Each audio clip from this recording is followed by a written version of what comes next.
अष्टावक्र गीता उपदेश संख्या AG 75। अष्टावक्र जनक से कहते हैं कि जिसने आत्मा को पहचान लिया उसके लिए सुख और दुख का कोई महत्व नहीं रह जाता, क्योंकि ये दोनों केवल मन की प्रतिक्रिया है। आत्मा तो सदा तटस्थ और शांत साक्षी है जो केवल देखती है। जब तू दुख में डूब जाता है तो मन में है, लेकिन जैसे ही साक्षी बनता है सुख दुख तुझसे टकरा कर लौट जाते हैं। साधक का मार्ग यही है कि वह सुख और दुख दोनों में केवल देखता रहे। ये देखना ही सच्ची साधना है। इसी देखने की गहराई में उतरकर साधक मौन की उस अवस्था को छूता है जहाँ सब कुछ संभव में विलीन हो जाता है। यही समत्व योग है जनक, और यही आत्मा की वास्तविक स्थिति। आत्मा का प्रत्यक्ष अनुभवी सच्चा ज्ञान है, जबकि पढ़ना सुनना या समझना केवल शुरुआत है। अष्टावक्र समझाते हैं कि जब तक तुम आत्मा को अनुभव नहीं करता तब तक तेरा ज्ञान अधूरा रहता है, क्योंकि आत्मा को शब्दों में बांधा नहीं जा सकता। वह तो केवल मौन में स्वयं प्रकट होती है। जनक, जब तुम पूरे समर्पण के साथ भीतर स्थिर होता है, विचारों को केवल देखता है और उनमें उलझता नहीं, तब धीरे धीरे आत्मा की झलक मिलने लगती है। यह झलक इतनी प्रबल होती है कि सारे द्वंद्व स्वतः समाप्त हो जाते हैं, और यही अनुभव ब्रह्म ज्ञान कहलाता है। इसे पाने के लिए बाहर भटकने की आवश्यकता नहीं, मार्ग तो भीतर ही खुलता है। अष्टावक्र कहते हैं कि याद रख जनक, इच्छा ही बंधन की जड़ है, चाहे वह सांसारिक सुख की हो या फिर मुक्ति की हो ही क्यों न हो। जब तक चाह शेष है तब तक पूर्ण स्वतंत्रता संभव नहीं। इच्छा चाहे कितनी भी सूक्ष्म क्यों न हो, वो मनुष्य को संसार से बांधे रखती है। मुक्ति का द्वार तभी खुलता है जब भीतर से यह गहरा अनुभव हो जाए कि वास्तव में कुछ भी चाहना आवश्यक नहीं है। यह चाह का गिरना किसी प्रयास का परिणाम नहीं, बल्कि आत्म साक्षात्कार का स्वाभाविक फल है। जब तुम इस सत्य को जान लेता तभी भीतर की पूर्णता प्रकट होती है।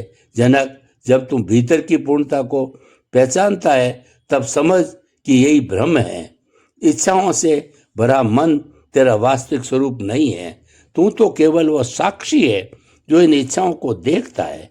इसलिए बार बार स्वयं का परीक्षण करो, अपने भीतर झांको और देखो कि तुम्हारा ध्यान कहाँ टिकता है। क्या तुम आत्मा में स्थिर है या विषयों में भटक रहा है? आत्मज्ञान की राह पर चलते हुए साधक को निरंतर आत्मनिरीक्षण करना चाहिए। यह परखते रहना चाहिए कि भीतर दया, सत्य और संतोष जैसे गुण उभर रहे हैं या नहीं। यदि मन में अशांति है तो समझो कहीं ना कहीं तू विषयों के अंदर उलझा है, और यदि भीतर शांति और स्थिरता है तो तू सही मार्ग पर है। जनक, आत्मनिरीक्षण ही साधना का मूल है, क्योंकि जब साधक अपने भीतर छिपे असत्य को देख लेता है तब सत्य स्वतः ही प्रकट हो जाता है।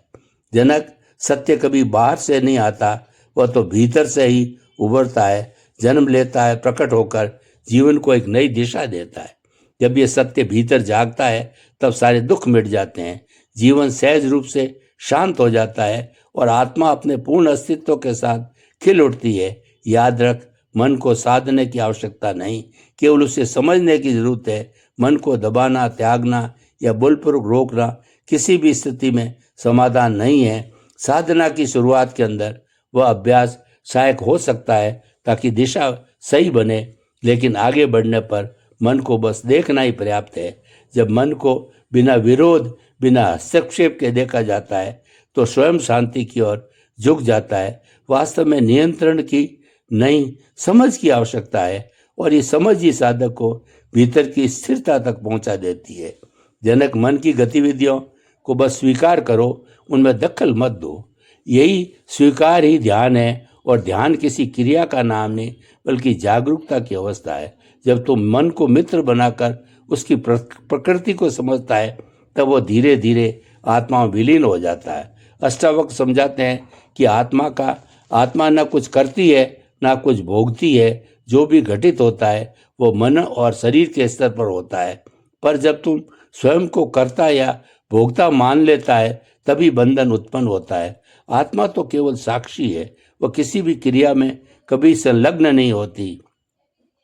यह गहराई से जान लेना कि मैं कुछ नहीं कर रहा साधना की सर्वोच्च अवस्था है। इस समझ से अहंकार स्वतः गिर जाता है और फिर तेरे सारे कर्म सहज हो जाते हैं। उनमें ना अभिमान रहता है ना अपेक्षा।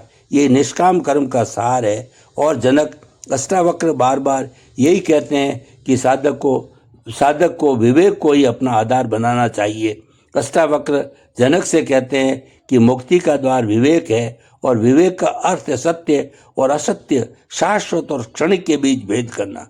जो बदलता है वह तू नहीं है और जो सदा एक समान रहता है वही तेरा असली स्वरूप है।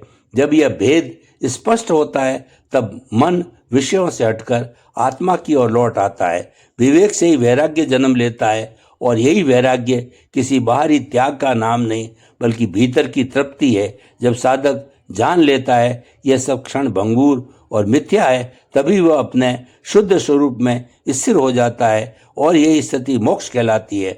अष्टावक्र आगे समझाते हैं, जनक चुप रहो, शांत रहो, क्योंकि आत्मा मौन में ही प्रकट होती है। बोलना मन का कार्य है जबकि देखना आत्मा का स्वभाव है।